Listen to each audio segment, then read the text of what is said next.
Well, hello and welcome to the podcast. It's the Luskos, also known as the podcast. Yeah. Hey, thanks for listening, everybody. It's November. We survived the gauntlet of fall activities, harvest, hallelujah, Halloween.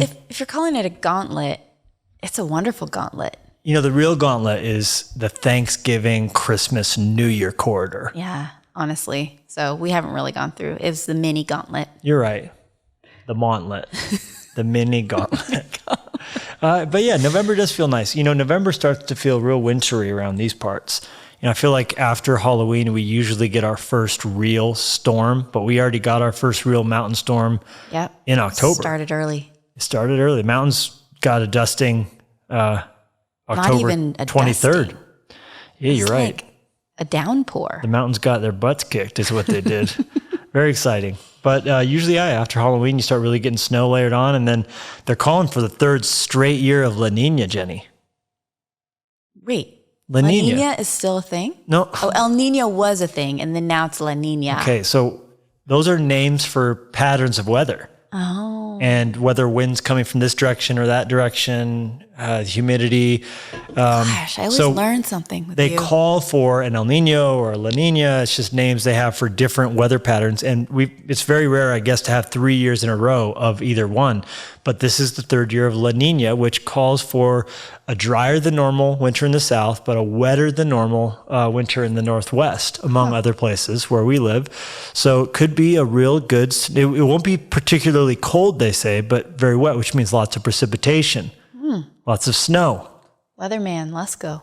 I just felt like I was fully channeling my inner Bill Murray from Groundhog Day. Yes. That's good. Yeah, so here's what I say. I say let it snow. If it's going to be winter, I want snow. Yeah, I don't want it to be cold without snow. No.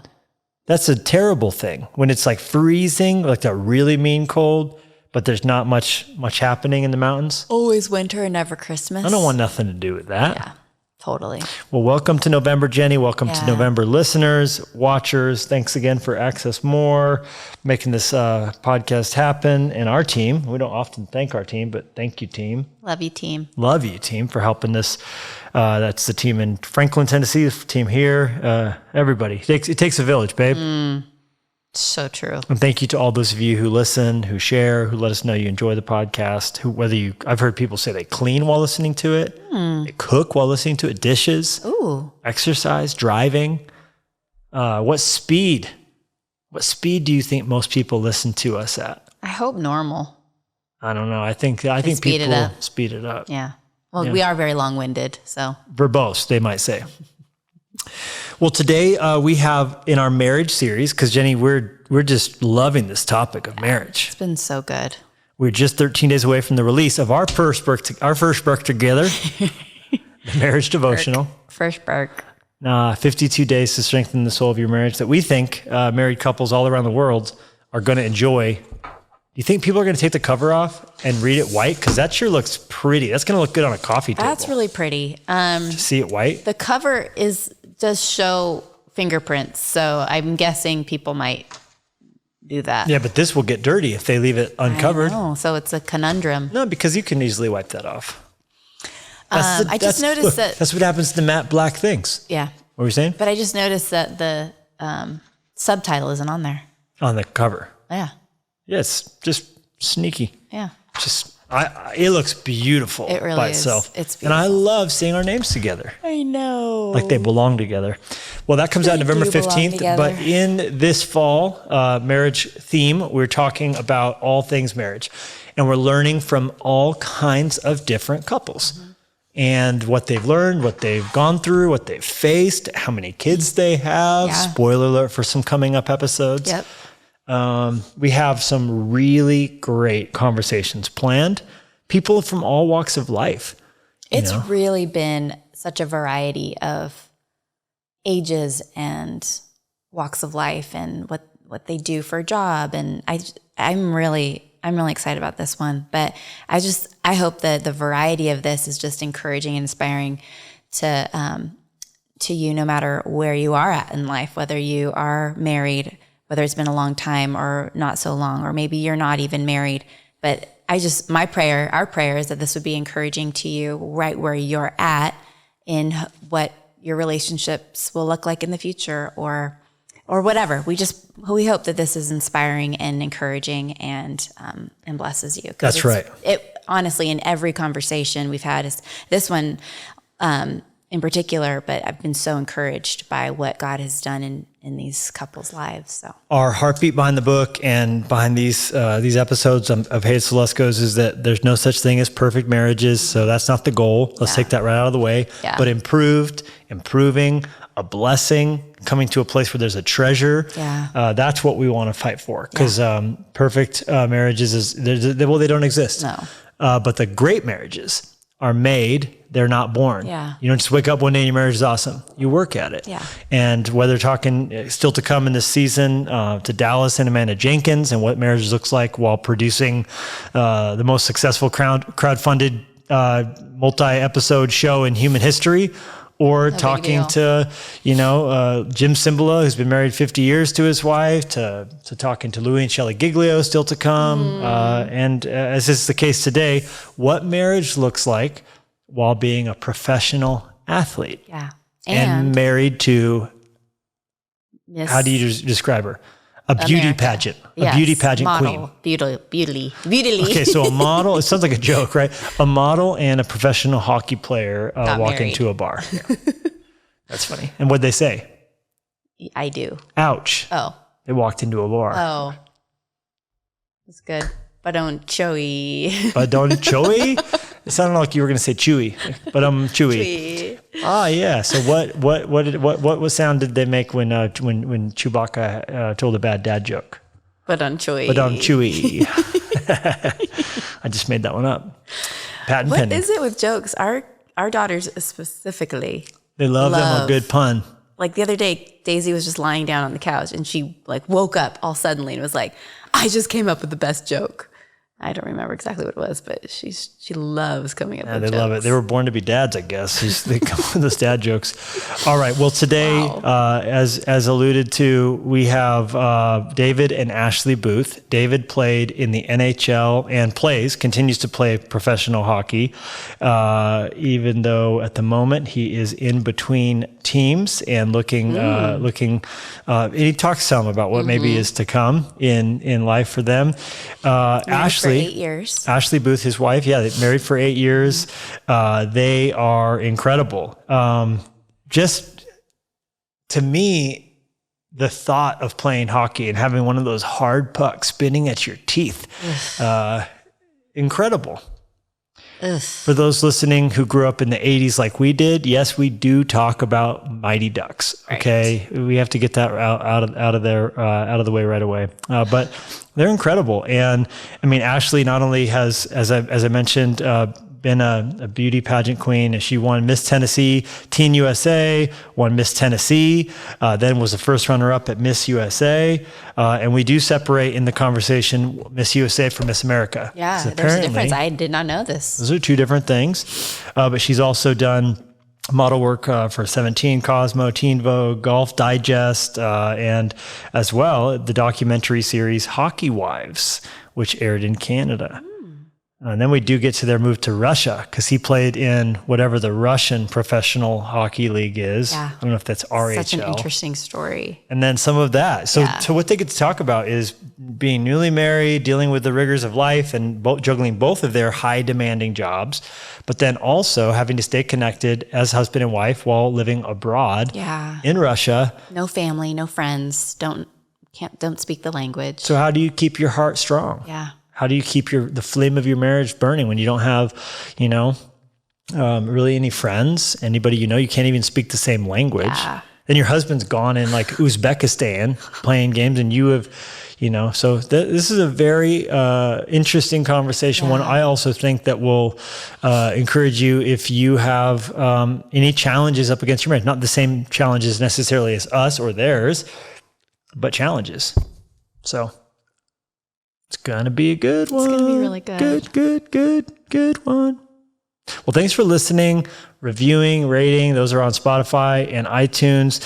And whether you listen or not, if you would make your way over to YouTube and subscribe, it's cool to see that grow. That's our newest platform for Jennie and Levi Luskos on YouTube. And then you can also, get the episodes as they come out every Wednesday there. And if you listen, you can watch. If you watch, you can listen. You could do the dance. Mm-hmm. Yeah. What do you want to say to people who like this and listen? Well, I just say thank you for listening. And it's kind of funny to think that there are people who like to listen to us. You don't like to listen to us? Well, I mean, some of the things that are said on this podcast is amazing, but some of the things that are said are very random. That's part of the beauty. And so anyways, thank you for listening and for your comments whenever I am on social media and you say, oh, I love your podcast. That's very encouraging. Yeah, it's awesome. Well, we're here to learn and to listen, and we're grateful to do so with all of you. And I think, what we're trying to do too is ask questions. Hopefully that if you had the chance to talk to the booths or whoever that you'd want to listen and ask to, we're curious. Yeah. All right. Well, Luskos, the booths. Here you go.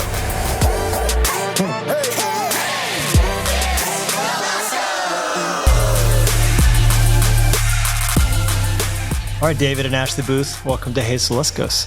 Thanks for having us. We're so glad you're here with us. It's great. So fun.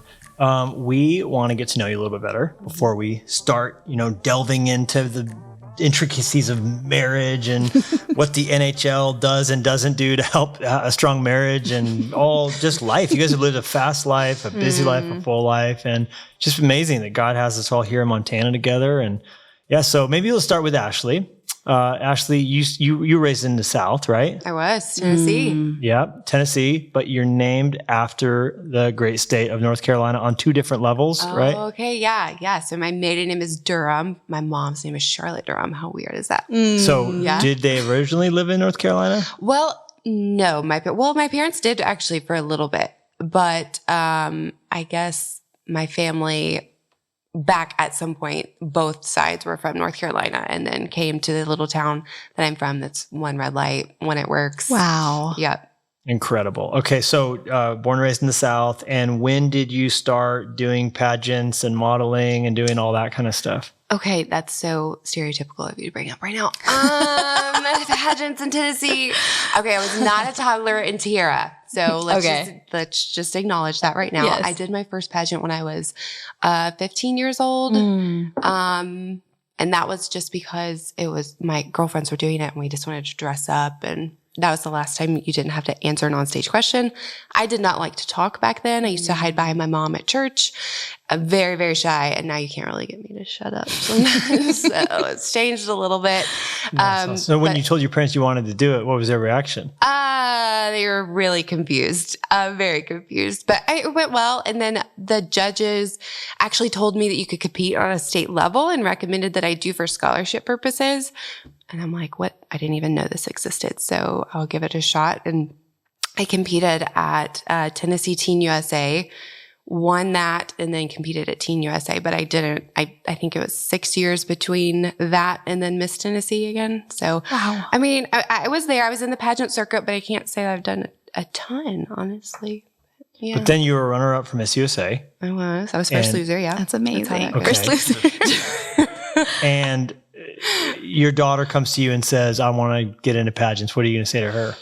I'm going to ask her to pay her way, buy her dresses if she really wants to. I don't know. We have to have a conversation about that. It was so great, and I think it can refine you in a great way. I was really fortunate to have a wonderful director, and I can't say that that's always the case.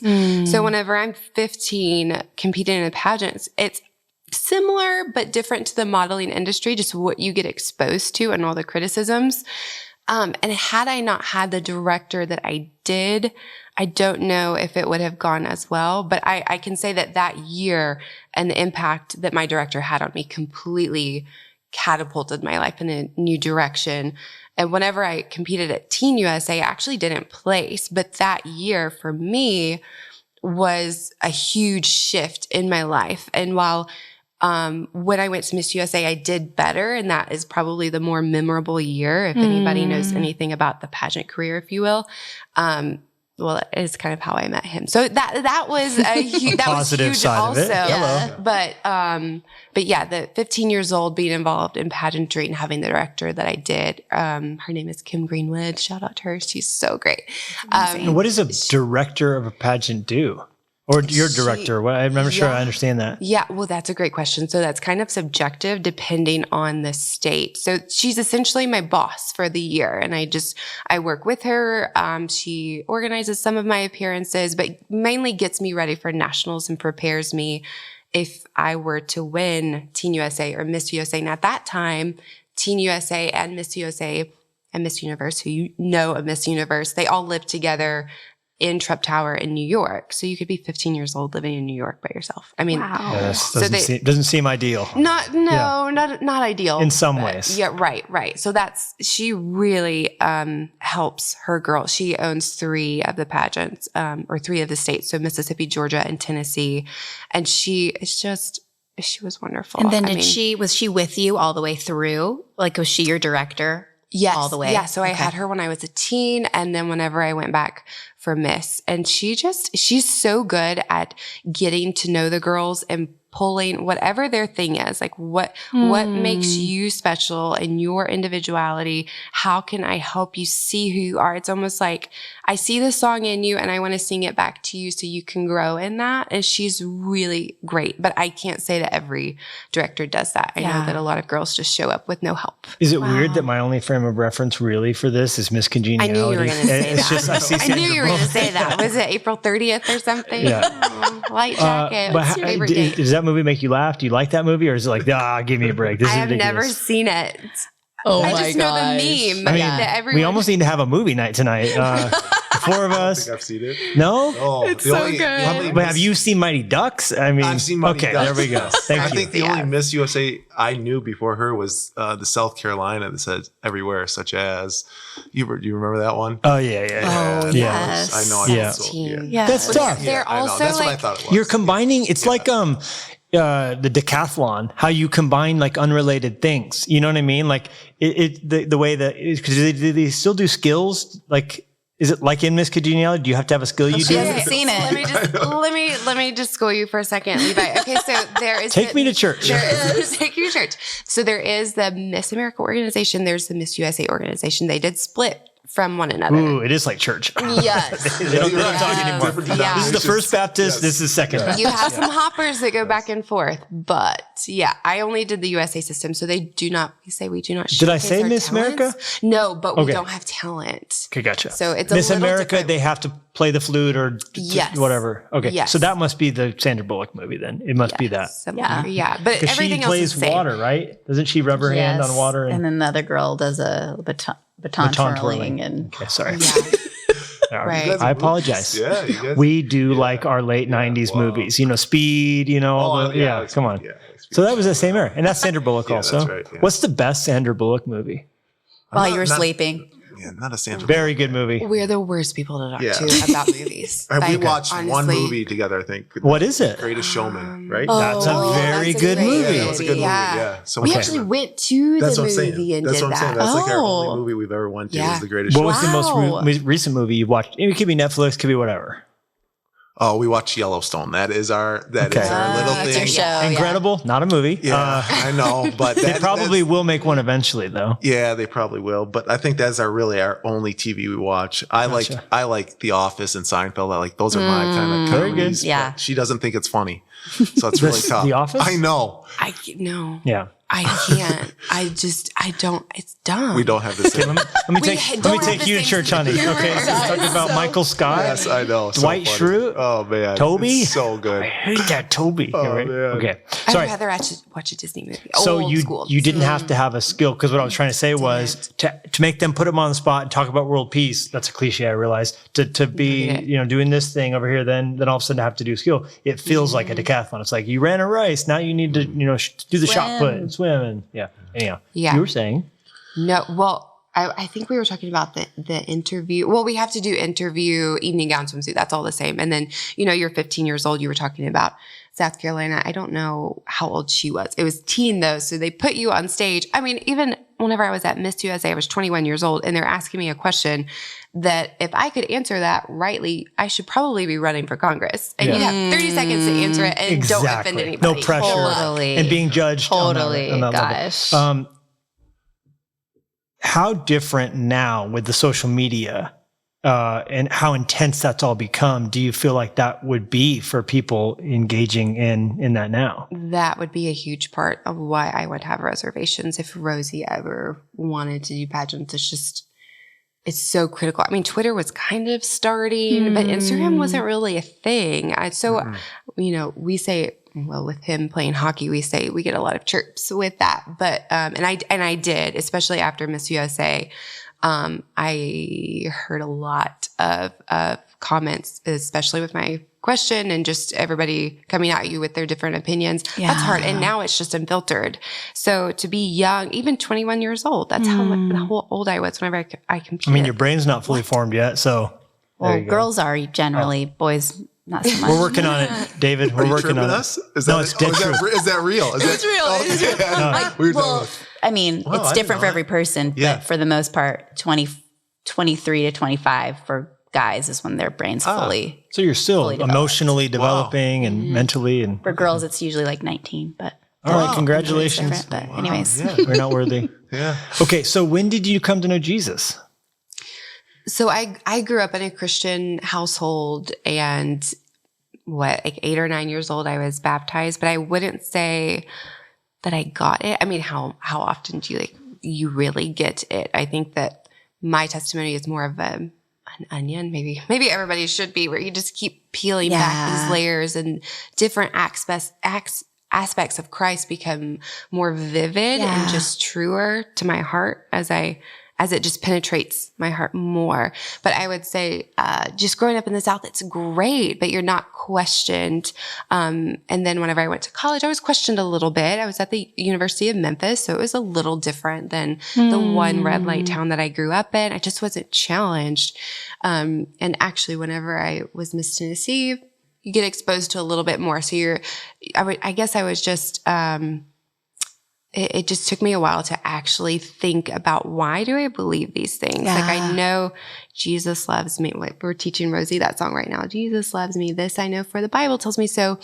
But why do I believe this? Is it just because I was brought up in this? And actually, he introduced me to apologetics, which I didn't even know was a thing. Wow. And at the time I was moving in, when we started dating, I was moving in with someone who didn't love the Lord. She didn't really want to have anything to do with going to church.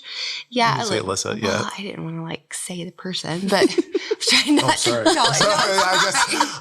This was the girl that won Miss USA. Gotcha. That's why I said that. So she was your roommate, but she didn't know Jesus. Yeah. She doesn't know Jesus still currently, but yeah, so he introduced me. No, it's fine. I was just not trying to throw anybody else. I was trying to connect the dots. In case you forgot. In case you forgot. No, okay. So when I met David, I was moving in with the girl that won my year at Miss USA. And the year you were runner-up, your roommate won. Yes. That's tough medicine too, right? She wasn't my roommate at the time, so we became friends at the pageant, and then moved in with one another after her year as Miss USA. So this is crazy. So actually, we're talking about pageants a lot, and I apologize, but this is crazy. I think it's interesting. It's interesting. That after I answered my on-stage question, it was huge controversy. I had an atheist that didn't like my answer because I said I was a Christian, and he didn't give me any points. So that was kind of the assumption that I lost because of that. Interesting. However, this is interesting, and I would love to tell him this one day. If he's listening, if that former judge. If you're listening, you only worked with God's plans. You cannot. David's like, his address is. You know this guy too. You will know him. Is that right? Yeah. It's just the funny thing is that I met David because of the girl that won Miss USA. Because she was Miss USA, she met David. That was the only reason that she got to meet some of the Canuck players. And she messaged me and told me, I have a guy and I think he would be really good for you. Wow. But because we differed on core beliefs, I'm like, okay, sure you do. I'm sure he's like angry, doesn't love the Lord. I don't know. I just didn't believe her. So it's funny that I was moving in with her whenever we started dating. But anyway, that's when he introduced me to apologetics. Wow. Yeah. Wow. And how old were you at that time? I was 23. Okay, wow. Yeah. That's yeah. awesome. And this all started because you asked me when I became a Christian. Yeah, well, it's just no, you were such given No, you were it's given the awesome. onion, the layers and layers. so So many him layers. introducing you to apologetics and kind of having a reason for why you believe what you believe, Yes. as opposed to just believing in Jesus like a nursery rhyme because your parents told you that, Right. which would put you on the same level as someone who is Muslim because they grew up in an Islamic nation. Yes. You're having to come to that good crisis and Right. say, do I believe in the resurrection? Is there reason to believe the scriptures over the Book of Mormon or over the Right. sayings of Buddha or whatever, right? And there were so many aspects in my life where I didn't see God clearly. I know he was there, but I didn't grow up in an ideal home. It was very broken. And so for the knowledge for me and studying apologetics, it's like I had to grasp a hold of that first. And I had to really just dig into it. And this is why this is true. This is reliable. And then when I got into the scripture, that's when it penetrated my heart. But it was almost like the knowledge and the all the evidence that there is for the Bible and for it being reliable and for Jesus Christ. That's what I had to hold on to before it could penetrate my heart because I just didn't see it growing up all that much. Wow. That's amazing. Thanks for sharing that. Did there, in that process, like, were there a few moments where you were like, this was a significant peeling of that onion back? Or gosh, yeah. like Shrek would say, dealing with the yogurt parfait levels, you know, the stacks, right? Yes, so many. Oh my gosh. Which one is yeah, there are so many that I feel like it's, some people drip, you know, there's like, it's a faucet, it's a drip and you can slowly get closer and closer. But I feel like my life has been huge pivots, big pivots, if that makes any kind of sense. Yeah. Like whenever I was a senior in high school, my parents had just separated and my grandmother moved in with my mom and I. My brother had already gone to college and she had breast cancer. She was put on hospice. Her lungs were filling up with fluid. So she was passing away. It sounds very awful. And it was, but the beauty in that and just how Jesus literally showed me so much grace in that situation because my dad had moved out, I think 2 weeks prior to her moving in. Is that I could hear her dying prayers every night because she had to set up in the living room and sit in a chair so she could breathe. And I'm like, I know this sounds crazy, but I still don't understand. I mean, I do understand, but I don't understand how I heard them so well. Like, how did the noise travel to my room? So I heard that and I would literally take a pillow. I was such a brat. Take a pillow to my ears. Like, I want to go to sleep, but no, I heard her. Do you remember any of them, what they were? I don't remember. That's interesting to me because I don't remember the context, but I do remember how intentional she was. Her brain was her mind was so good until she passed away. And she would pray so intentionally for so many people for so long. Wow. And it was just such a beautiful thing in a very dark situation. And when I just felt like a lot of hope in my life was lost whenever my family was breaking up. And then my mother is great also, but my grandmother was always, grandmas and their prayers, always so sweet and very impactful. And this woman who is like this sweet little Pentecostal lady with her hair in a bun, just love the Lord. That person in my life was dying, and it sounds tragic, and it was, but that's crazy that God's grace his hand was so over that. Yeah. So whenever I was trying to grasp onto the knowledge, I could always, whenever doubts would fill my head, I could always remember, like, there's something about like dying well, that dying with grace. There was just something about her that I couldn't get over and I couldn't get past when everything else looked really dark.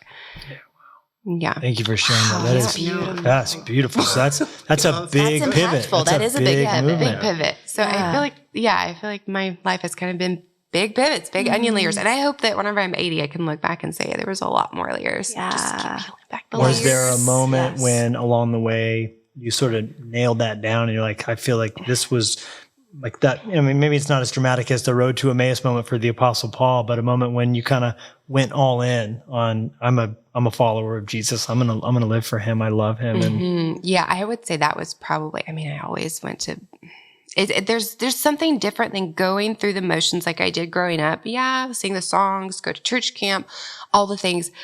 But when did I fall in love with Jesus? That's different. When did I fall in love with his word? And I say that I would say that I've fallen in love with his word probably in the last, maybe right before we got married. I feel like I was doing a Bible study, and I remember it was actually Beth Moore Bible study with her, Breaking Free. And I just felt like she loved the word so much. I'm like, I want that. I don't have that. Can I have that? Yeah. that's awesome.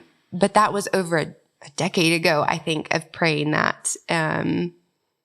So, and what was the question you asked? I'm like, I feel like I got it. That moment of that aha moment. Oh yeah. This is really good. Yeah. You have follow up there before we move on?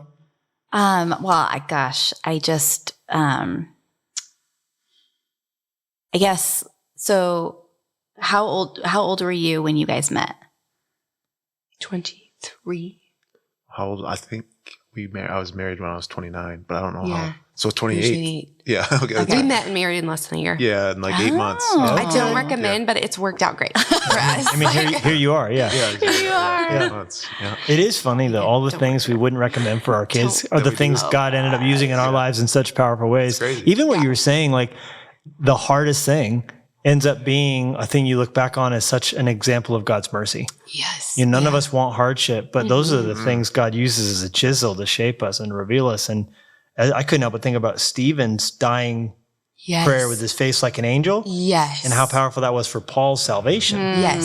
Yes. It's really I love cool. that scripture. Amazing. I love His face was like an angel, and he said, "Into your hands I commit my spirit." And Yeah. Paul probably couldn't get that out of his head. He's holding the jackets, came in mad. But I think his onions layers began to unfold there before even the dramatic moment later on when God spoke to him on that road, right? And he's been a huge onion for me. I feel like whenever we got married, you asked me about the name earlier. Did I embrace the name, or was it just funny that was going from before we different- started filming, when we were talking about the origins of Booth and the transition Yes. from Oh my Durham gosh. to Booth. It's German That's hard. name. I can't relate for girls. They've grown up their whole life with one name, and then all of a sudden it shifts over, It is right? weird. It is weird. But I thought just from what I come from, it was so profound for me. I know maybe this is like over spiritualizing it, but I think it's so beautiful. And this is just how my mind works. So I'm going to let you my mind for a second.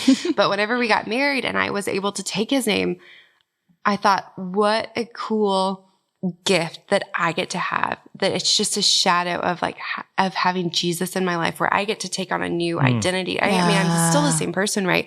But I get to change my name and step into something fresh and new and something better than I ever thought that I could ever imagine. I don't know. That's really beautiful. That's beautiful. Well, it's like God says, I'm going to write my name on you. No, I it's love tender. that. Yeah. Well, she went from a Chinese name to a Czechoslovakian name. Her main name was Yap, and then she went to Luskos. It was like different continents completely, on that. Wow. That's so funny.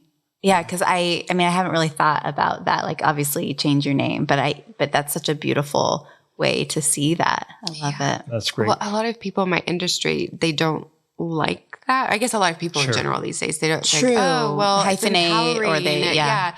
But I'm like, what a beautiful gift that you get to have, is to like take on this new identity and walk into we won't ever forget what he's brought us out of. Yeah. But just on another level, I just feel like I could leave so much of my past in the dust in a good way, not forget it entirely. Yeah. Yeah, that's funny. Yeah, and it's Love one of it. those things you want Love to it. demand as a husband, right? They can't say That that, your wife wants that.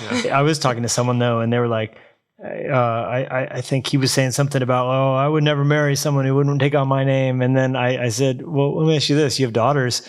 Are you wanting them to ditch that name? Like, it's funny because it hits a little different. It I've does. thought about I kind of want my kids to hyphenate a little bit. It's funny. I've thought about that too. I'll cry if I talk about that. Yeah, right. I would tell Rosie, you're not keeping my name. I would have to tell her that. To not And keep you would it. cry. Yeah, I would, yeah. He would cry so hard. Oh my and tell her that. God. But you also are kind of like, I don't know, Anne Graham Lotz. Like you get it a little bit in some instances. I'm just making the case right now. Yeah, for, you are. the kids. For our Okay, but daughters. okay, David.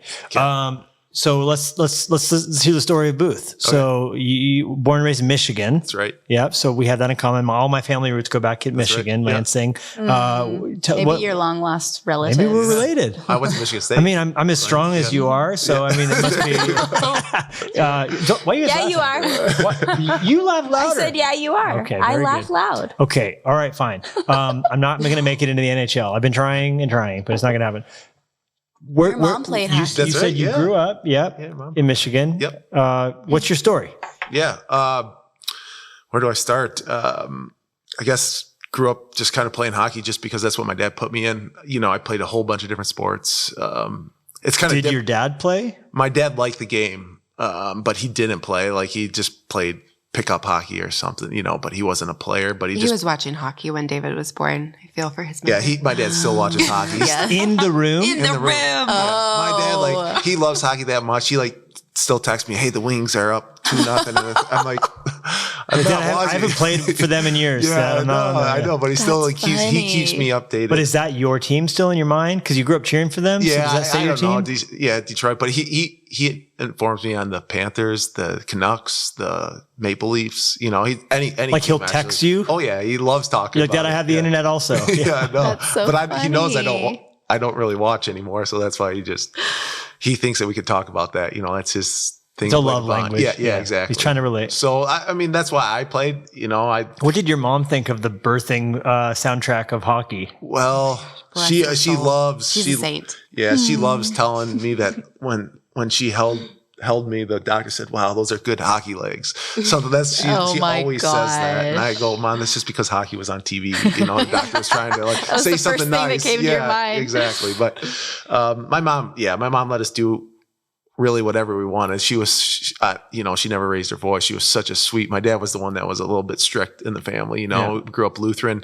My grandpa's still alive. Just turned 96, 97. Wow. So he's still. Good genes. He's still What's his alive. diet like? So I'm a gardener now because he was a gardener. It missed a generation. My dad didn't garden because we lived in a subdivision, but my grandpa like bought the lot next to him so he could garden. And we never ate any of the vegetables, maybe a couple, but I was like, oh man, Swiss chard, you know, kohlrabi.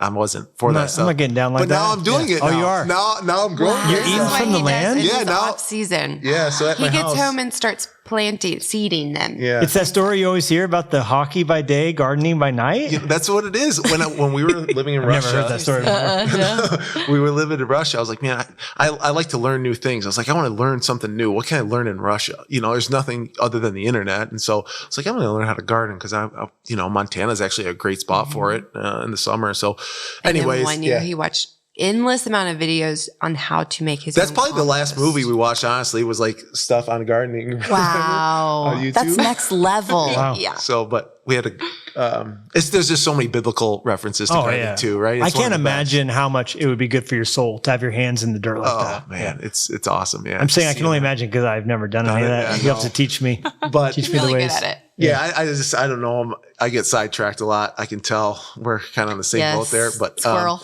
anyways, we grew up in Michigan. Yeah. When were you first on the ice? Oh man, probably like 3 or 4, I guess. You know. So I always think about what aliens who come to this world would find the weirdest. Hockey's on that list. really, Yeah. A bunch Isn't of it guys so weird. on ice. On these thin little skates. I'm from the South. Yeah. That's weird. Yeah. Okay. And also, I mean, football, basketball, I have the ability to maybe possibly. Cricket's have a weirder, catch or, like, but on ice with a stick, Yeah. chasing a puck, Weird, the aliens so are weird. like, these people are weird, you know? And they're smashing the crap out of you the whole time. Oh True. my God. Okay, so you're 3 years old. Were you in lessons?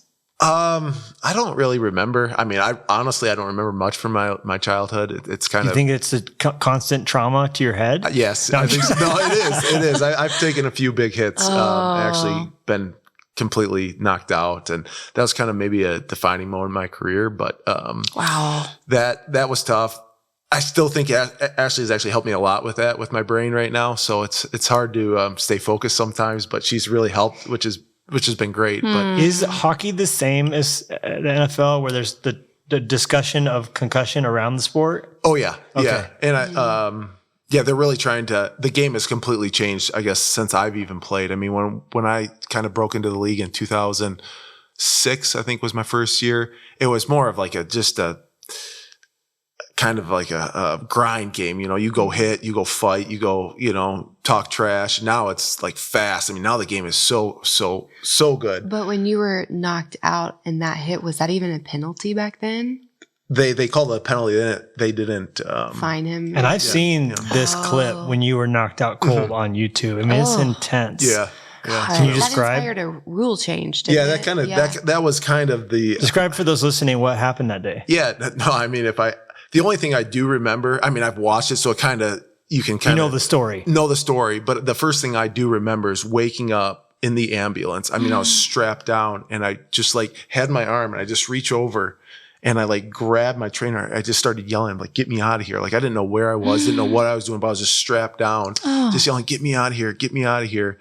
One of my teammates from college, Michigan State, I do remember that. He came to the hospital to just to, be there for me. I don't know. It was really cool. He lived in Philadelphia. I was in Philadelphia. So what's the team name? Sixers? Flyers. Yeah, Sixers. Sorry. That's all right. That's basketball.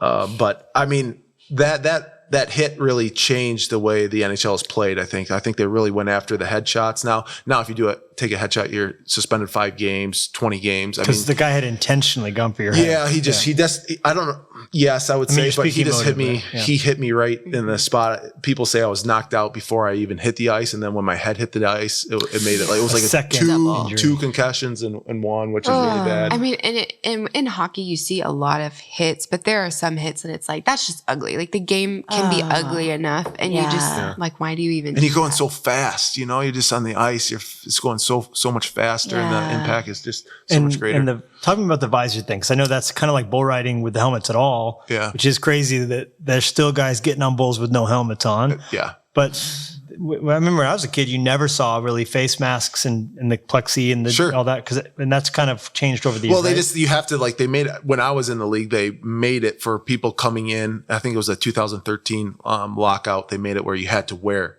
at least you had to wear a half shield. So now everyone in the league, I think, wears a half shield.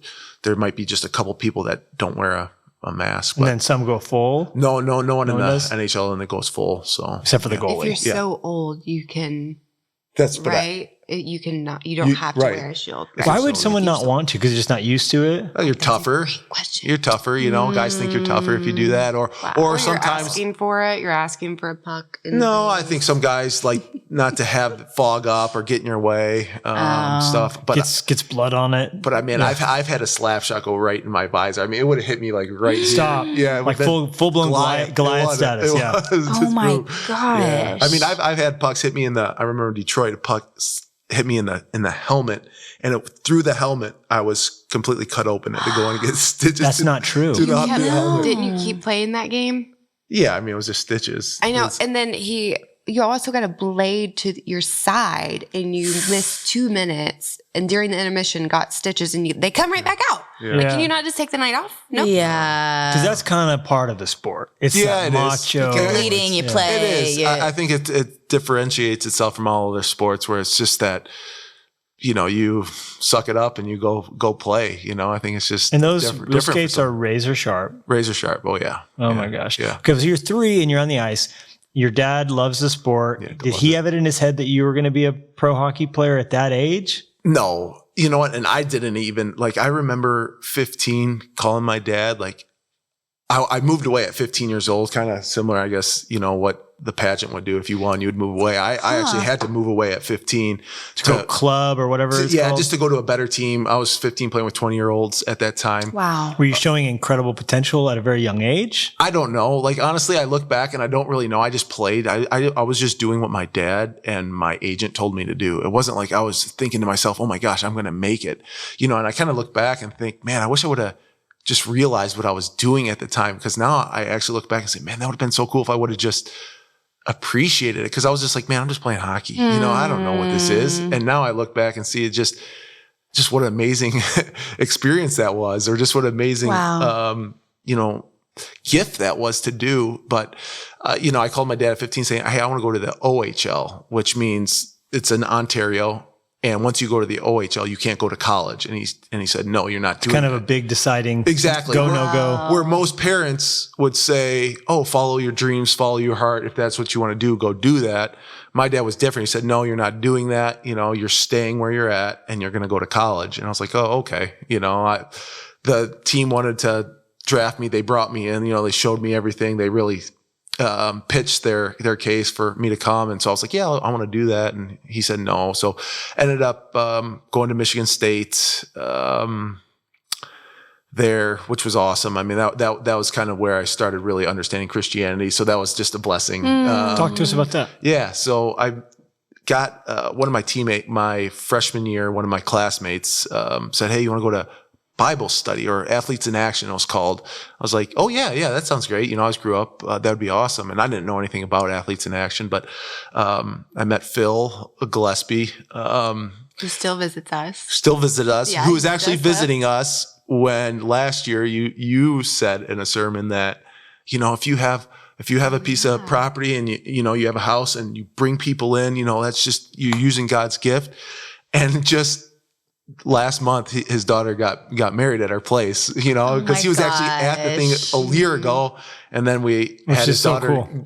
Which actually we met through. I mean, I knew you were coming to the church and I had heard of you. Yes, we met. We met at a wedding that you were hosting at your place again. Wow. Yeah. So right. it's just funny, but Phil, when you were about to have a baby the next day and didn't even look like you were expecting at all. I was ready to pop. I was like, what do you do? You're like, tomorrow. I was like, you don't even look pregnant at all. It was very, Thanks. It was very No, but I say that because Phil really takes time. He really just pours into people's life, those college students. And I mean, that's what he does.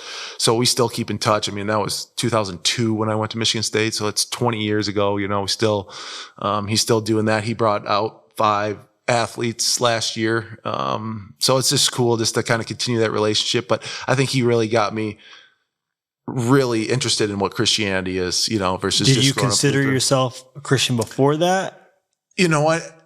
Just when you were talking to Ashley, it's like, man, when did she make her commitment? I'm like, man, when did I really understand it? Do I even understand it now? I really think about that. I don't. And I'm like, None of us do. I don't mean you. I know. Sorry. I think that's such a different thing though, of falling in love with Jesus and like saying yes to Jesus versus understanding. Because I agree with you. I think we're never fully going to understand. Yeah. But as far as like just saying yes. Yeah. And I think, at the time, I think if I look back at it, I loved going to church. We had just had a good church, a great pastor. He was outgoing. He was growing up in a Lutheran church. It was more strict, just kind of black and white, where I went to a mega church in Fort Lauderdale, and it was, Calvary Chapel, it was an awesome church. The pastor was awesome. I still talk to one of their campus pastors.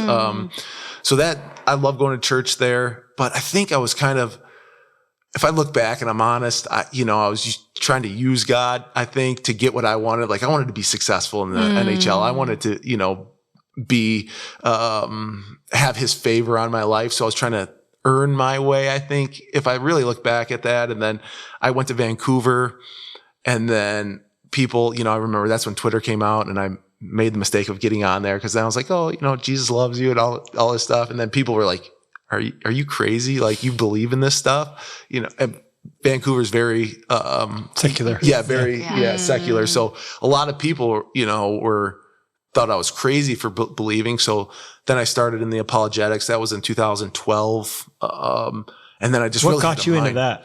Just Vancouver people telling me needing to be able to articulate what you believe. Yes. Like, oh my gosh, I kind of just believe it just because that's what I was raised in. And, I do believe it, but why? Like, how do I answer these people? How do I answer people that actually have questions? And my teammates, we would have questions about, I was like, man, these guys really don't understand, just how awesome Christianity is. And they don't get it. They think it's just a genie. A lot of guys do. They think it's just a thing you do if you're not tough, if you need something because you're not really a man, you need some help because you can't pull yourself up. Or a parking space at the mall, or some rain to go away when you're trying to golf, right?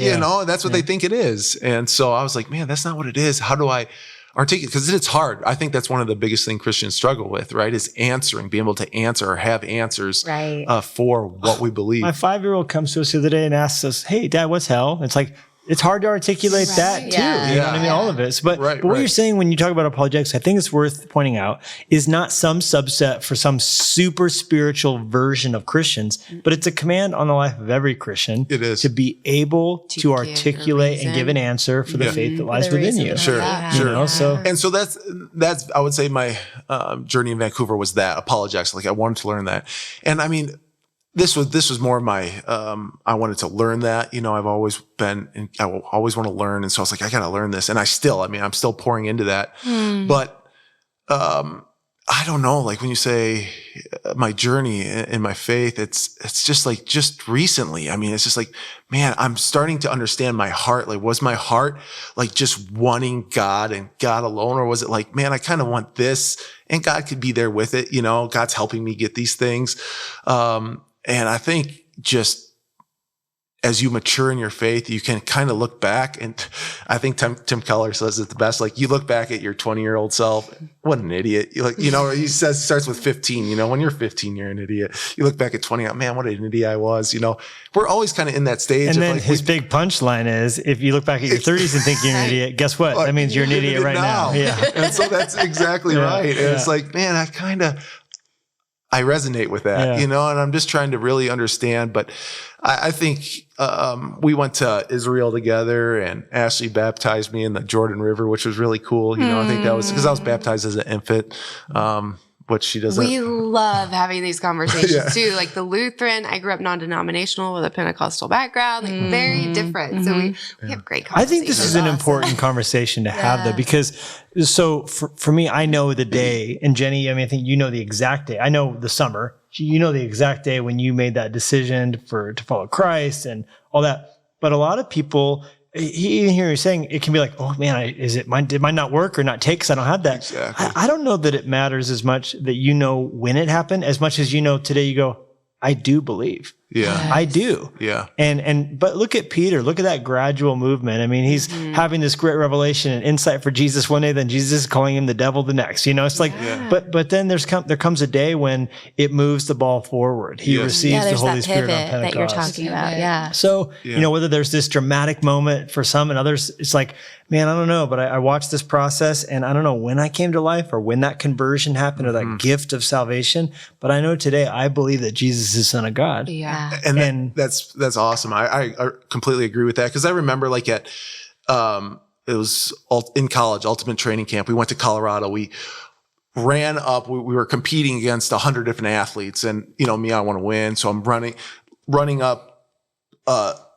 2-mile incline on a road in Colorado. You know, it's impossible and you're carrying like a cross. And so when you get to the top there, you know, people are cheering you on. It's awesome. Then they give a speech, do you want to accept Jesus? And yes, I mean, of course, but that's what I'm saying. Like at that age, was I doing that because I wanted his favor? Did I want to get into the NHL as a college athlete? Or is it like just, man, I just want Jesus right now? And it's hard to say. I can't really like look back and know my motives then, but there was that time that I remember, But look at what C.S. Lewis said. He said, it's hardly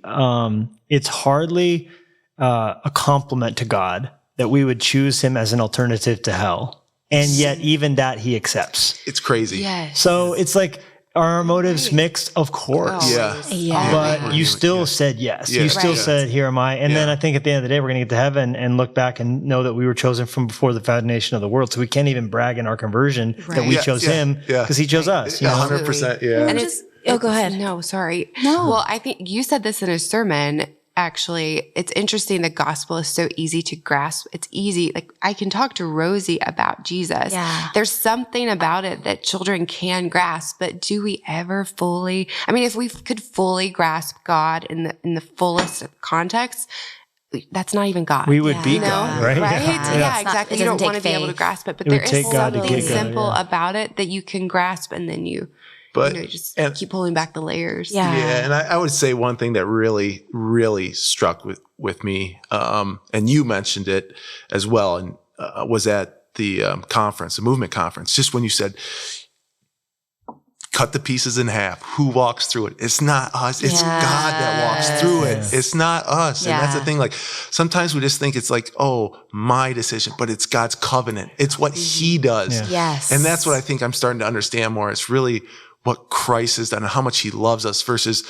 me just, yes, he loves that movement on our part, but really it's him that does the saving, right? It's him that walks through it. That we can't keep that covenant. We can't do it. No. Well, and I just think of in Philippians when he says that the work that Jesus started in us, he'll be faithful to complete it, and he's working. Yes. And it's that tension of us choosing, but also him working and work out your salvation with fear and trembling, because it's God who works in you both to will and to do. So it's like you have a part to play. We have to open it up, but he did it. But it's almost like looking back at our teenage selves and because I gave my life to Christ when I was 8 years old on July 7th because I wrote it down in my journal. Mm-hmm. And that's pretty much the only reason. For journaling kids. Yeah. The only reason why I really remember is because I wrote it down. But it's been like, I feel like when you say it's such a journey and an onion being open, because that's what it's been. It's like, I said yes. And I guess I understood, Jesus died on the cross for my sins. And I accepted that. So keep singing to the babies, right? Yeah. Such a process of just choosing him and every day and abiding and what that means. And like you said, like even recently, it's like, I feel like this past year, I've grown more in my walk with the Lord than ever before. And it's like reading the Bible. It's like, I've read this so many times, but it's like brand new. So I think that's kind of the idea, is that just that childlike sweet faith of God, I don't fully understand, but all I know is, like Levi said, right now, I believe you and I love you and I want to live my life for you. And I think there's just the sweetness to that. Sure. Mm-hmm. Okay. So we've established a little bit of both of those journeys, which is amazing. We know you were introduced by your former roommate. You should actually ask him. Okay, David. So, what that was like. I'm just gonna. How did we were meet? not Kick introduced that that to way. you. Well, we're talking marriage, so now we're going to kind of get into that conversation. Yeah, okay. So how did this all happen? So I did know Alyssa. Someone tweeted me, hey, you have to follow Alyssa. She won Miss USA. She's a Canucks fan. This is when I played in Vancouver. I was like, okay, follow her. And Miss USA loves a Canadian. Yeah, that was just weird. I was like, okay. Why did she like the Canucks? Because her boyfriend was from Vancouver. Her boyfriend was from Vancouver. So she became a Canucks fan. Everyone in Vancouver loves the Canucks. Gotcha. And so she was a Canucks fan. I've heard it's a really cool city. I've never been there. You haven't? Never been. Beautiful. I've heard great things. It's about awesome. it. Yeah. So it's kind of like New York City, right? Yes, it was my favorite place to play in that sense of it's just a hockey Was town. that before Red Wings or after? That was before. Gotcha. Yeah. Just great team, great guys. But anyways, so I started following this Alyssa on Twitter, and this is when Twitter, I was like 6 months into Twitter. What year is this? Was it 2008? No, 2012. Twitter was 2007 when it really blew up, right? I think it was 12 when you started. Yeah. So, but I tweeted Ashley because Alyssa posted a picture of her. And this, I was like, okay, I don't know how this Twitter works. And I'm just like tweeting Ashley. Everyone can see this. Publicly. Oh, you tweeted publicly to Ashley. Oh, yeah. Okay. Yeah. I was just like, That is amazing. Yeah. I was like, You thought you were DMing? Did you think you were sliding into her DMs? No, I wasn't. I was just straight up. That was when you couldn't DM each other unless you followed one another. I gotcha. Yeah. And she wouldn't follow me. No. Oh, so you're like, I'm going public with this. Yes. Yeah. And I went public 5 times without a response.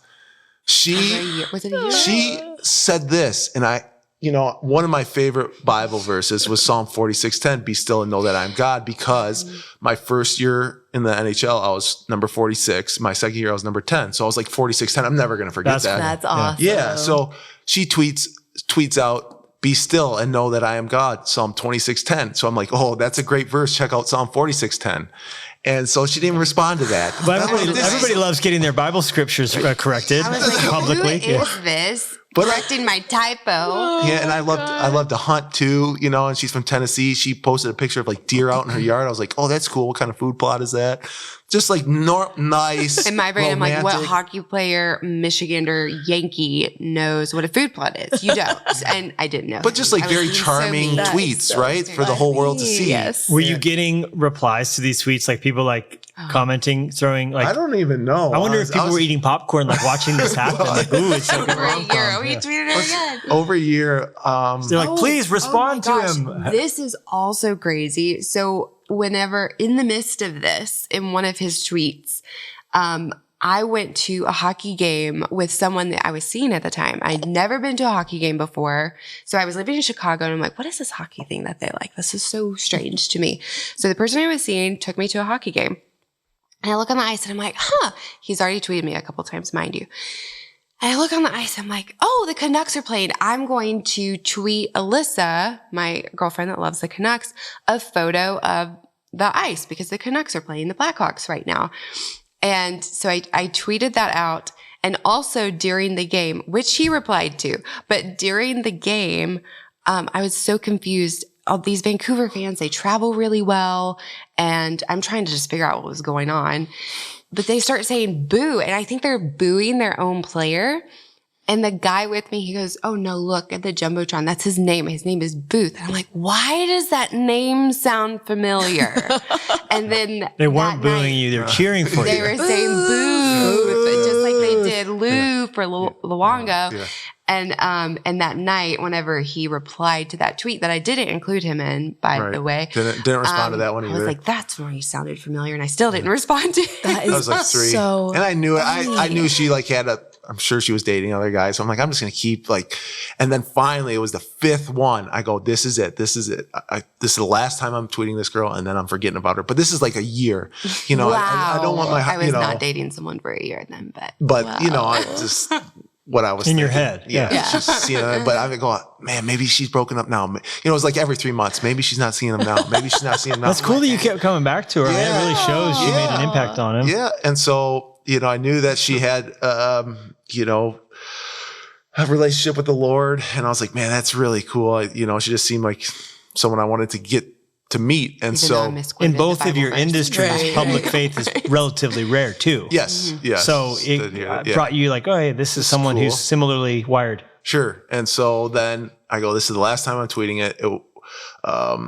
Alyssa's boyfriend just said, hey, a year ago I took Alyssa out for sushi and now we've had the best relationship ever. And I was like, oh man, that's really cool.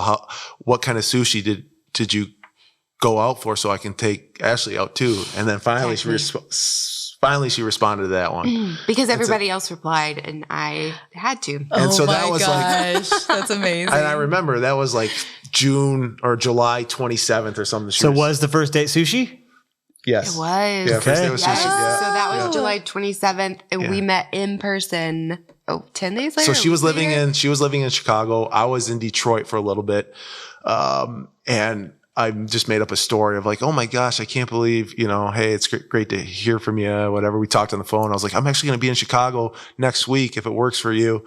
I wasn't buying plane tickets to Chicago. No, I'm a pilot, so I was able to fly my plane there. And then I didn't know that. No big deal. So that's what I was like, I'm going to do this. Yeah. And so I flew there. I took my sister with me just in case she was a little not what I expected. Gotta have a wingman. Yes. Wingwoman. I took my sister, never been to Chicago. She's never flew with me either. So she's like, oh, that'd be cool. Like fly over Lake Michigan. And so we just made a little trip out of it. And then if, she was weird, I'd say, Rach, we got to go kind of thing. Was she at a different table with a disguise? No. It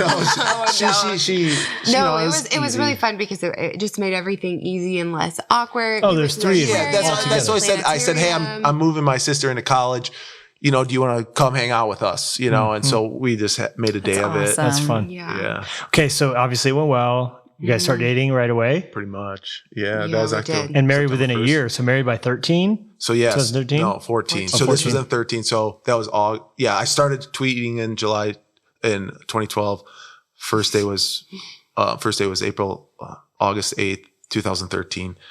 Started dating September 1st and then married proposed in February, married in June. Yeah.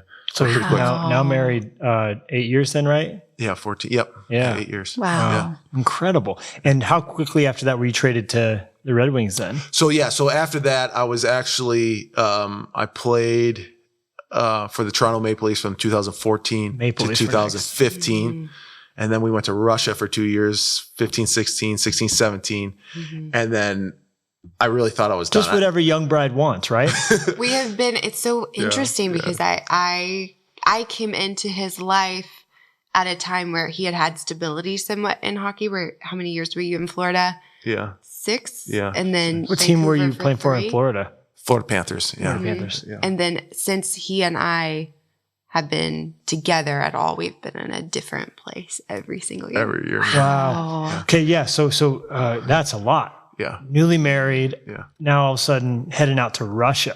Yeah. What was that like? Wait, and why did you go to Russia? Just played hockey. Oh, to play hockey out there. Love them some hockey. Oh, Have you okay. not seen Mighty Ducks? Yes, Well, that's but Iceland. I don't remember. That's Iceland. I don't even know where it Yeah, is. it's man. Iceland. Okay. The big team they play against is Iceland. Iceland? Okay. Yeah. That is random. Yeah. Levi knows his movies. Yeah. Yeah. And he can quote many. Quack. Yeah. Quack. I do know that. Quack. Yeah. Gordon Bombay. I do know that, Sorry, yeah. I apologize. I'll stop Emilio? now. Yeah. I just my love language is quoting from movies. Okay, so I it like is what that, it is, yeah. Okay, so they like hockey in Russia. Okay, got Yeah. it. And vodka. Yeah. Yes. Or they call it vodka. Vodka. And drink it like Cheaper water. than bread. Yeah. There you go. Yeah. Yeah. like Okay. alcoholic. So, but what was that like? What was that experience like? Russia? There's so many things that you could say. I mean, it's. But on the marriage front specifically, Okay, that's true. that's what I would like to Yes. focus in on. I think we actually enjoyed it, believe it or not. We were in such shock. Culturally, It's a culture Culture- shock. yes. Oh, yeah. Well, and we're also not traveling to Moscow and St. Petersburg. We're traveling to Vladivostok, which is 30 kilometers from North Korea. And then the next year we were in Siberia.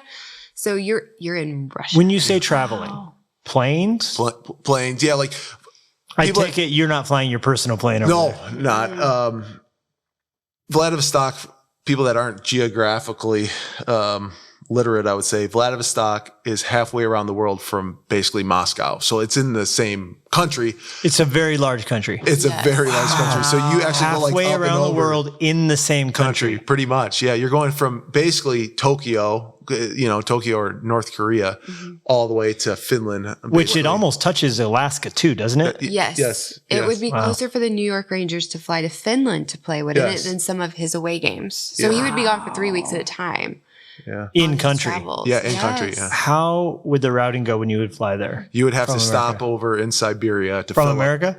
Oh, no. So we were living in. No. How would you go from America Over to there. Vladivostok or Well, whatever? remember we went the long way around because to get visas, we went from Yeah, there's some sketchy things. Some like, sketchy had things, to- she says. Yeah. we went I from like that. Well, to get the If there's any visas. customs agents listening, just turn off now for a minute. Yes. the visa. Russia becomes Came to like Mexico, got put in the back of a truck. yeah, it was. Also, there's a phrase that we have taken since living there that is so Russia, and it just we understand what that means. Sketchy, illicit, and a little bit shady. Oh yeah. man, it's, Okay. But no, the long way. Basically, we wanted to go from. I don't know if we flew from Detroit, but Detroit. Yes, because I forgot my coat. Remember, I left my A coat? parka. You're gonna need I left that. my parka You did, on yeah. the stairs at your Yeah. parents' place. Yeah, so we had to buy her one when we got there. Yeah. But, Oh my gosh. but yeah, it was. Was it it was just long. psycho cold?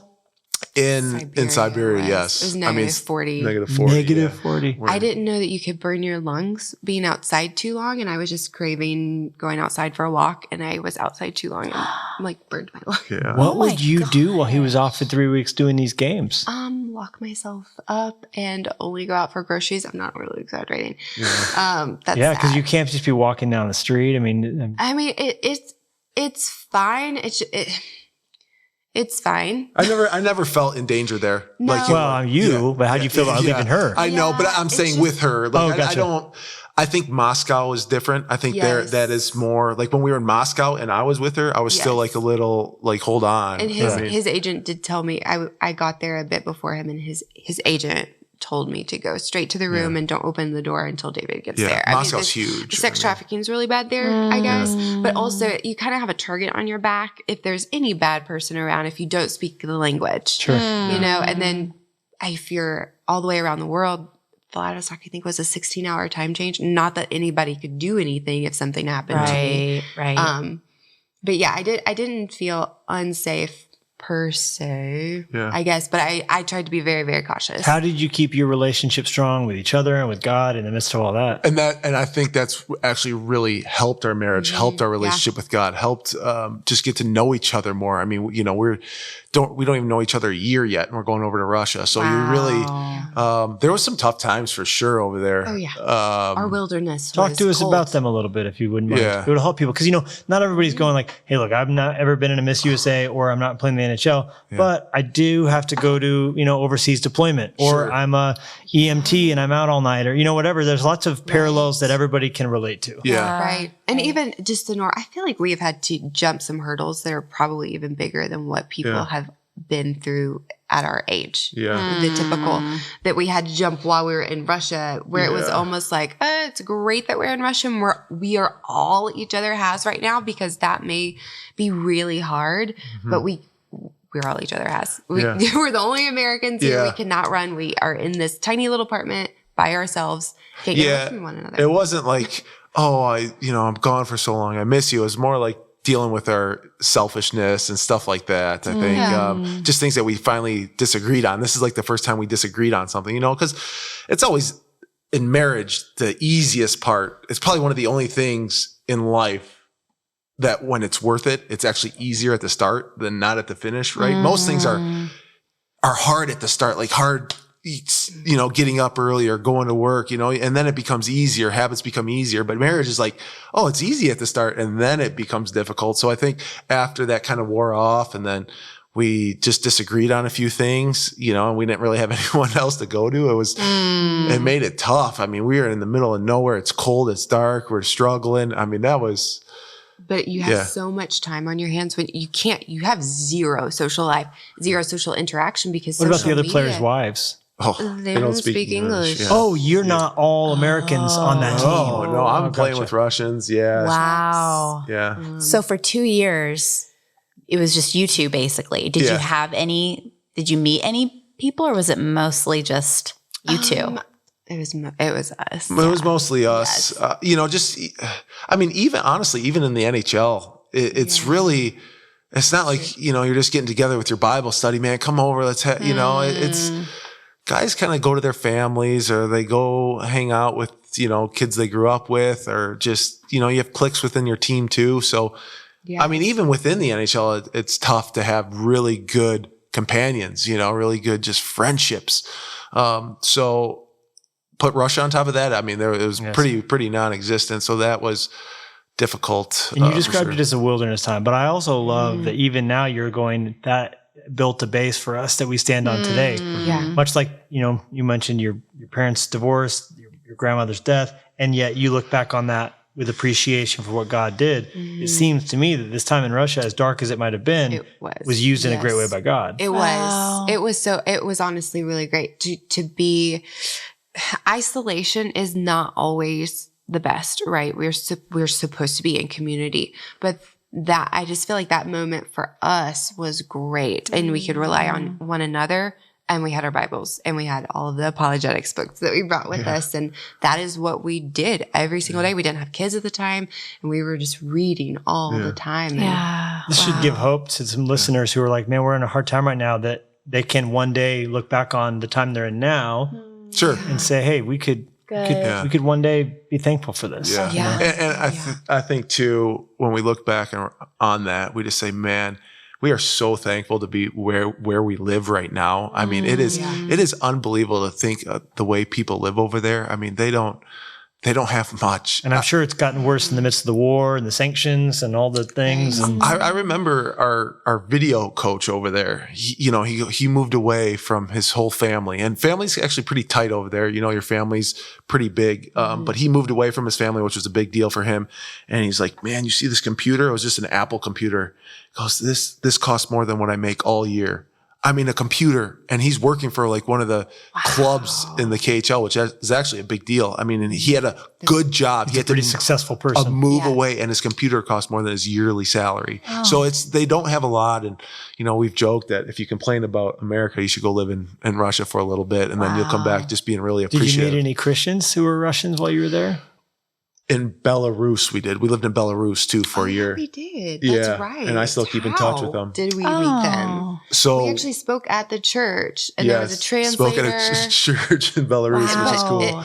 also interesting, just the church, like this was very different because in Russia, while we were living there, there was a law passed where you couldn't have more than, I think, 3 people in a Bible study setting without having a government official.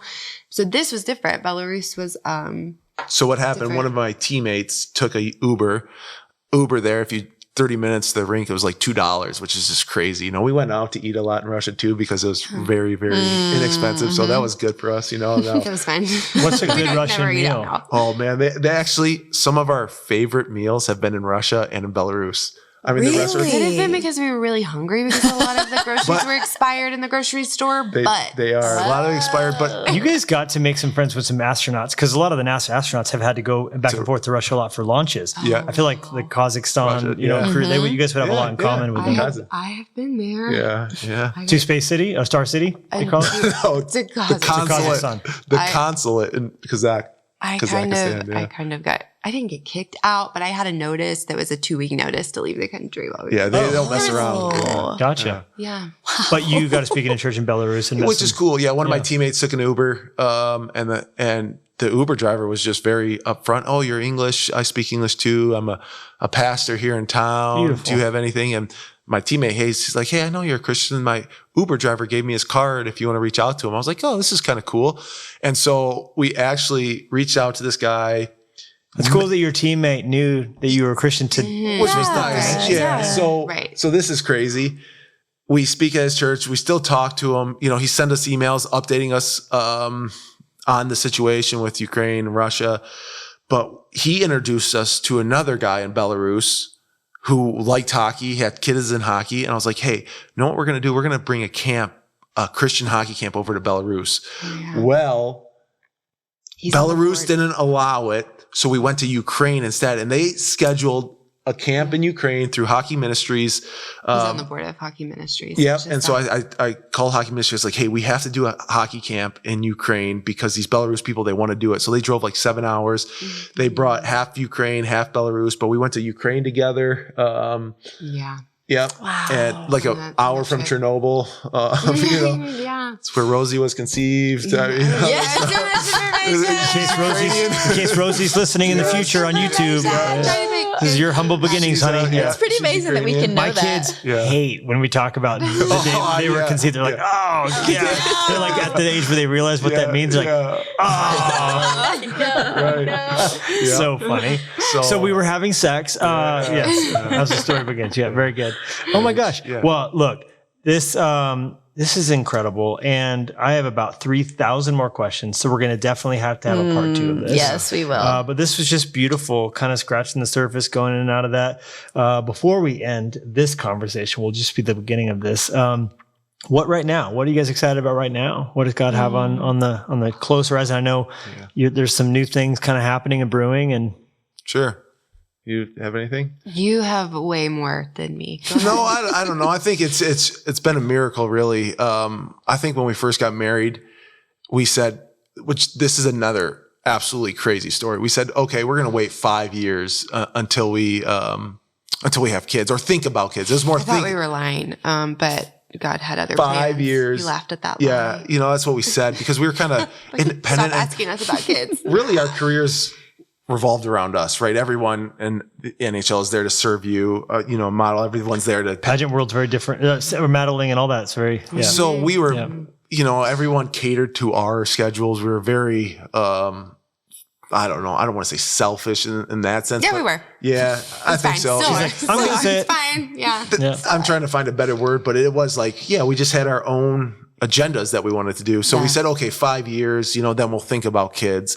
And honestly, 5 years came, we're like, oh my gosh, we can't have kids. And that was the day. It was June 14th. We got married and we conceived on June 14th too. So it was just 5 years to the day. to the day. Whoa. And it was complete accident. Yeah. Complete accident. Yeah. It was just, A great blessing. yeah. Yes. Yes, it was an accident. Great. Yeah. Yes. And Unintentional blessing. unlike Yeah, being totally. a professional athlete or a professional model, being a parent does not come with such amenities or pleasures. Yeah. Right. Man, So it's the refining. yes, So refining. it's the best though. But I mean, like, I'm I don't know if I'm retired yet. I think there's a couple of options whether to go play overseas again. So we're kind of.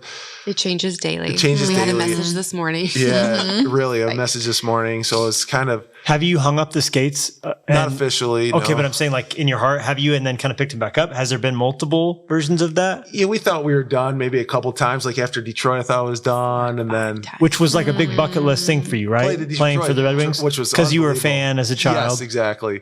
So, and that's the only thing I really know. And I'm just trying to really ask, God, what do I want to do? I mean, I love being around my family like that. Just seeing these kids, just being there, just hearing them talk or hearing them like Blaze smiles at me now. It's just like, who's your newborn? Who's 3 months old, right? 3 months old. And I just want to be around them.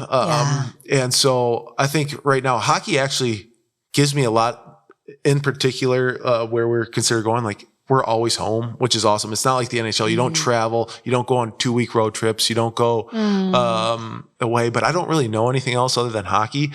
So I'm trying to like. It's an interesting transition at this age. And I know a lot of people struggle with it, and I get it. I can see why a lot of people, if that's all they have and then they don't have it, I can see why a lot of people are very depressed after hockey, and I can see that. I sympathize with them. But I do like 8 Hockey Ministries International, which does all the chapels for the NHL and juniors and colleges. They just asked me to be the chairman of the board there. So that's like a big role for me. So I'm going to be taking on that to really help Hockey Ministries out, which is exciting. But as for like, I as a man, I feel like I need to do something. Like I'm called to do something and trying to figure out. A battle to fight, right? Yeah. If it's beyond hockey, but I just don't want to be in a rush just to pick the first thing that comes. Oh, I got to do that. Someone offers you something. Okay, I got to do that. Like we love being in Montana. I think that's one of these blessings that's just been incredible is being out here. But if God calls us somewhere else, we're ready to go. But I just say that because being a dad right now is just such a incredible experience. And I'd never thought, I was, these kids are going to drive me crazy. And it's the opposite, Yes, of course, they'll get under your skin every now, but the 98% of the time, it's just so amazing to be around them. That was another pivot in our life for both of us. Oh, I'm sure. Hardship And are you still modeling, still doing some of that stuff? Technically, yes. It's just not something that I pursue a whole lot anymore. The door is open. I still have my agencies. Because after the pageant stuff, you started modeling. We didn't get to talk about that very much, but you started doing that quite a bit, right? Yeah, that kind of catapulted my career. So I went to school. I went to university, but I never had to use my degree. I did finish it up. And you got quite an incredible degree. What was that in? Just journalism and public relations. Yeah, that's quite an incredible degree to have. Yeah. I mean, every industry needs that, and writing and speaking well. So it was something to have in my back pocket where I think it was helpful when I was modeling. A lot of girls don't continue going to school, just like his dad was very wise to tell him. What'd you get your degree in? I got my degree. I switched every year in college. I switched 4 times. So I ended up in business general management. So just general management. Very good. You guys are ready to go. I can't tell you one thing. If someone's going to hire me, they won't hire me for that because I can't tell you one thing about general management. That's funny. Awesome. But leadership and team dynamics. Okay. So the door's open, but I mean, I'm like him. I love being a mom right now. But I mean, if a job comes up, I'll take it. I've still worked since Rosie has been born. I haven't gone back to work since Blaze has been born since he's That was only 3 months ago. Yeah. Give yourself a minute, right? Yeah. So, Goodness gracious. But the door's open. I'm so happy being a mom. And I've not always had a heart for that or being just a wife, if you will. It's like just the quotation hands. Right. There are hands if you're not watching the video. We're going to drop that stuff. The just a language doesn't work. Just a, right. So, well, God's obviously had his hand on you guys' lives, and you guys are a bright light. You're a joy to be around, and we know that God will continue to lead you. Yeah. So, it's going to be good. How's the marriage with kids? How's that adjustment been? I'm sure just like Russia, it has its own complexity. Yes. Work? Yeah. It was like Russia. Yeah. That's... Having kids is like going to Russia. What has been helpful in continuing to prioritize your marriage in the midst of parenthood? With a 3-month-old and a 3-year-old? Rosie's 3? Yeah. We're getting there. I know. Man, these are the questions I like like, talking about. I like talking about I feel this like we're on a date right now because we haven't had an hour away from the kids since Blaze has been born. We haven't really had that much time away from Rosie, honestly. Yeah. We're on a date right now. Oh, Yes, we are. yay. This is a date. Double date. Just us four, the camera crew, the entire YouTube audience, Yeah, that's podcast and Spotify, access more. Here we do are. have our morning times. I feel like we're pretty dedicated. Granted, that's our like quiet time with Jesus, but usually we intermingle and then at night after the kids go to bed. It's a learning process right now. Yeah, it totally. is. It's tough. Especially incorporating another one now. It's like, what's the new normal? What does this look like? If people think, like I said earlier, the easy part is over, like the easy part of saying I do like that. But I realized like, that's why you make a covenant. Just like when you talk about God making a covenant with us, he cannot break that. What is the purpose of making a promise if it's just there to break? And there's times where it's tough with kids and, the realities of marriage, realities of fatherhood, of differing opinions yes, on how to and discipline, on how to teach. Totally. that is the reason that you make the promise before God instead of just say, hey, let's live together. Hey, let's just cohabitat and let's just raise some kids. There's a difference between that and then making a promise before God. And I think, that's, our culture doesn't really want that. They want that freedom, but there actually is no freedom in marriage unless you give up everything else, and that's when we actually feel our freedom come is through those difficulty, through those hard times. I think that's when our freedom comes out because we have made a commitment. We've said no to a lot of other things so we can be in a relationship still, even though the times are tough. When it's so easy, the easy thing to do would be to leave. I mean, how easy is it to leave or to quit on something, giving up? So, I know just two, but we want more, and it's going to challenge us more, but you got to keep learning. And learning each other and how, we're completely different than when we got married, which, right? Everybody goes through that. Like, who am I married to? Well, I don't know. They probably changed. The onion keeps unwrapping. It's true. Yeah. It's true. And as we should. That's beautiful. Keep changing I keep getting cooler and better. Oh, yeah. What do you guys like doing together? What do you guys like doing together that's fun? You guys have like a... Together, I would say me. What do you think? I know what I would say, but what do you say? Hiking. Yeah, we like hiking. That's a good one. That's not the one you were going to say. What is it? I say keep like, it clean. Camping. I'm joking. No. Camping? I don't know. I was going to say traveling. Like you like to travel, like going places, but it gets harder with two kids now, versus and before. going from one kid to two is significantly more difficult. I feel like, Yes. At least for us, 1 to 2 was hard. Yeah. But you're right. It's like you just you learn and you're listening to the Holy Spirit, and it's this life of faith that we're not going to fully know exactly what to do all the time, but you're communicating and you're learning and you're figuring out each other and how to discipline and how to it's more messy than I think we might feel going into it. Right. And there are certain rrhythms that you try to keep right, but it's a rhythm. It's not necessarily rigid schedule. Yeah. I think marriage really chisels you into it. That Michelangelo, they asked him, how did you create David? Well, I just took all the parts that weren't David out of there, right? And that's kind of like us. Like marriage, it's just every day, it's just chiseling away parts that aren't supposed to be there. Come and on. I think True. that's That's so good. Yeah. It's a good Good place quote. to end. I want to go to Florence and see it. Have you guys gone? We've been to 40 different countries together. Whew, that's a lot of Together. I countries. think Together. it's like 46. Yeah, maybe 46 Wow. countries. Yeah. What's your We've been a ton. favorite? Oh, it's USA? I mean, besides the USA. USA doesn't count. I know. nothing. USA doesn't count, and it's obviously not Russia. So what's Okay. what are the top couple Okay, that come to so mind? that's a complex question. See, It's a I'm not- boatload of countries. Yeah, it was ton. It's been a lot. But also, Latvia? Russia was, oh my gosh, no. Latvia. No, Oh my gosh. We've been there like 7 times. There's- Like, you need 2 hours. You don't even need 2 hours. no. It's funny. God just has a sense of humor because it does seem like whatever place you signal out that you don't really like, God ends up sending you to a ton. Yeah. I'm not going to say my Latvia because there's going to be someone offended listening. He's like, "That's my favorite city, man." For sure. But You always got to offend And people. Russia was really cool, like Moscow at Christmas time. Moscow and Christmas that was the most cool. magical It was like a experience. snowstorm. And Moscow at Christmas time. Yeah. Okay. So cool. With Noted. there were Winter in Christmas Moscow. trees everywhere. That's a really great book by Malcolm Muggeridge. Yeah. But you could just smell gingerbread in the air. There were Christmas trees everywhere and twinkle lights. Sounds delightful. It was very cool. Jordan was cool. I think Jordan, Israel. I think that is Israel was unbelievable. cool. Hard to beat Israel, right? Yeah, I That's, know. It's just after so. USA, it's like, Israel. I man. can't wait to go. I've never been. Yeah. Oh, it's incredible. Yeah. What would you say the other? I've actually made a list on my phone of our favorites. Italy. I mean, that's Italy. You guys have done Italy. Yeah. Did you go to Florence? yes. We So did. did you see Okay. David? David's in Florence. Did we see him? That's awesome. Yeah. I don't remember. He's naked. He's naked. He's Wait, is that the one? tall I naked went guy? like this, and I held up my hand in front of him. That was Is that him? around. Actually, no. That was the outside of it. Remember, there's a really long. There's a took a picture fake like David that. outside and Yeah, the actual okay, one's that's inside. David's That's right. everywhere. You have to wait in a really long. It Yeah. used to be David. outside, but someone attacked it back when Michelangelo was still alive, and they broke off part of it, and so they put it inside. Okay. Yes. Because he built it at a studio, and the way they moved that from his studio to where it ended up being, they put it on rollers, and then they kept moving the rollers to the front and to the front, to the front, and they rolled it all the way there. No way. Yeah. How do you know all these things? I know. You know, Yeah, it doesn't matter what people bring up. You always know exactly. Something when. about- Can you imagine? Because what is it, like 25 feet tall? It's huge, right?